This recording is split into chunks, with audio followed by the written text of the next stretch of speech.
Hi guys, இன்னைக்கு வீடியோவில் நம்ம என்ன பார்த்தோம்னா இஸ்ரேலுக்கும் காசாவுக்கும் நடக்கிற பிரச்சனையை பற்றி அந்த வீடியோவில் நம்ம பேச போகிறோம். வீடியோக்குள்ள போகிறதுக்கு முன்னாடி நான் உங்கள் Sameer and welcome to Sameer views. வாங்க வீடியோக்குள்ள போகலாம்.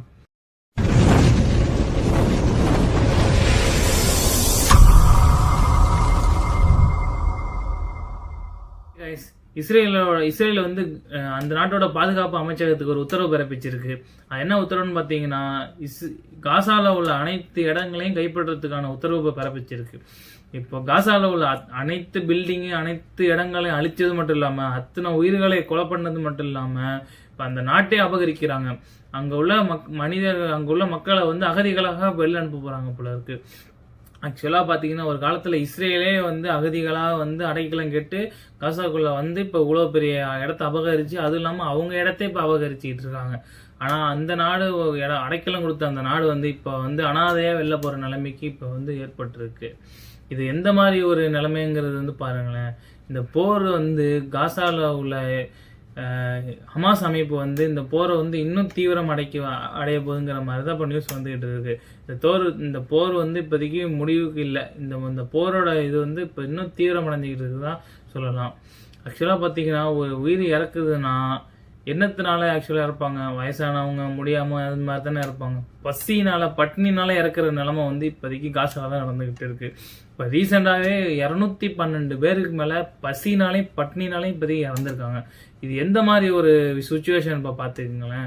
ஒரு மனிதர் வந்து எப்படி இறக்கலாம்? உடம்பு முடியல அப்படிங்கும்போது வயசாகி அந்த மாதிரி இறக்குறதோட பசி பட்னி அந்த இது இல்லாமல் ஊட்டச்சத்து இல்லாமல் இப்படி இறக்குற எண்ணிக்கை வந்து காசால இப்போ அதிகரிச்சுக்கிட்டு இருக்கு.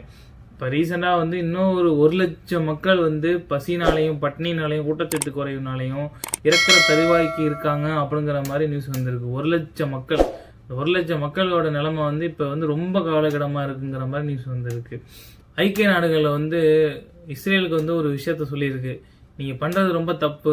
காசாவில் உள்ள மக்கள் வந்து பசினாலையும் பட்னினாலையும் இறந்துகிட்டு இருக்கனால அவங்களுக்கு உடனடியாக நீங்கள் உணவு அனுப்புங்கிற மாதிரி ஐக்கிய நாடுகள் வந்து இப்போ உத்தரவு பிறப்பிச்சிருக்கு.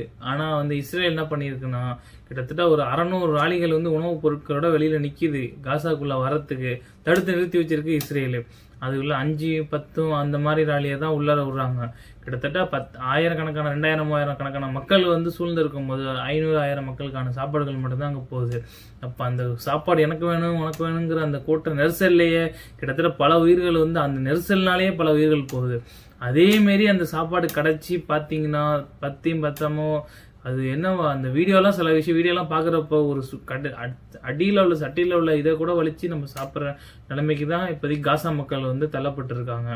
கிட்டத்தட்ட வந்து ஒரு உயிரோட மதிப்புங்கிறது வந்து அங்கே வந்து ஒரு ஒரு இதே இல்லாமல் போய்கிட்டு இருக்கு. இப்போ ஆக்சுவலாக வீடியோ பார்க்குற நீங்களும் உங்களோட உயிர் நீங்கள் பெருசுன்னு நினைப்பீங்க.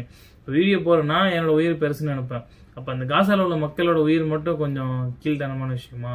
உயிருங்கிறது வந்து எல்லாருக்கும் பொதுவான விஷயம். ஆளுங்க தான் வேற. மற்றபடி எல்லாருக்குமே உயிர், உனக்கும் உயிர் முக்கியம் எனக்கும் உயிர் முக்கியம், காசால உள்ள மக்களுக்குமே உயிர் ஆக்சுவலாக முக்கியம். இப்போ வந்து இஸ்ரேலோட அதிபர் வந்து இப்போ என்ன பண்ணியிருக்காருன்னா அங்கே உள்ள மக்களோட உயிருக்கு வந்து ஒரு வேல்யூவே கிடையாது. அங்கே உள்ள பிஞ்சு குழந்தைங்க, பச்சை குழந்தை, அதுக்கு என்ன தெரியும்? அது என்ன தப்பு பண்ணுச்சு? ஆக்சுவலாக பார்த்தீங்கன்னா இந்த நாட்டில் பிறந்ததுதான் தப்பு. காசாக்குள்ளார வந்து பிறந்தது தான் அந்த குழந்தை பண்ண பெரிய தப்பு.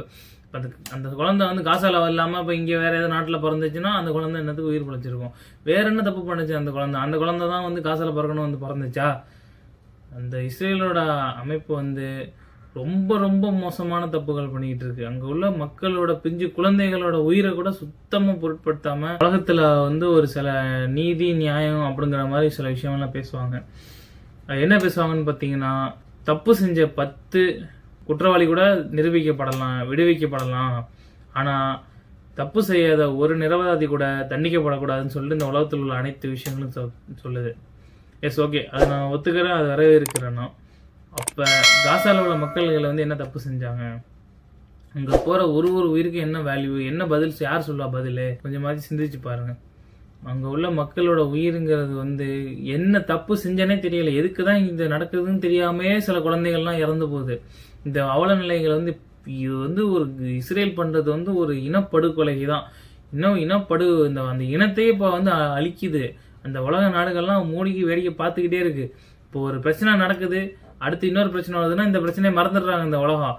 அடுத்து என்ன பிரச்சனை நடந்துட்டு இருக்கு அந்த பிரச்சனையை பற்றி தான் இப்போ ரீசெண்டாக பேசிட்டு இருக்காங்களே தவிர இஸ்ரேலுக்கும் காசாவுக்கும் நடக்கிற ரொம்ப கொடுமையான விஷயத்தை பற்றி இப்போ பேசுறதே இல்லை. எந்த மக்களுமே எந்த சோசியல் மீடியாவுமே சரி, எல்லா நாட்டோட அரசாங்கமும் எல்லா நாட்டோட அதிபர்களும் வந்து வேடிக்கை பார்த்துக்கிட்டு இருக்காங்க. உண்மையை சொல்ல போனால் சட்டங்கிறது வந்து எல்லாருக்கும் ஒன்று தான். அவங்களுக்கும் இவங்களுக்கும் நமக்கு எல்லாருக்குமே சட்டங்கிறது ஒன்று தான். நியாயமாக நீதியாக பார்த்தீங்கன்னா இது வந்து ரொம்ப ரொம்ப பெரிய தப்பு. எல்லா நாடுகளும் வந்து எதுக்காக அப்படி பண்ணிக்கிட்டு இருக்குன்னு எனக்கு தெரியல. எனக்கு தெரிஞ்ச கருத்துக்களை வந்து உங்கள்கிட்ட பதிவிக்குன்னு சொல்லி தான் இந்த வீடியோ போட்டிருக்கேன். இந்த வீடியோ பிடிச்சிருந்தா மறந்தாமல் லைக் பண்ணுங்கள், கமெண்ட் பண்ணுங்கள். இந்த வீடியோ பற்றின கருத்துக்களை வந்து கமெண்ட் செக்ஷனில் சொல்லுங்கள். அப்போ தான் வந்து என்ன பேசுகிறீங்கிறது வந்து மக்களுக்கு தெரியும். நீங்கள் என்ன நினைக்கிறீங்க, இதில் எதுவும் மிஸ்டேக் எது தவறு இருந்தாலும் கமெண்ட் செக்ஷனில் சொல்லுங்கள். இன்னொரு வீடியோவில் உங்களை சந்திக்கிறேன். Until then, bye, see you. I am your Samidin. Thank you for watching.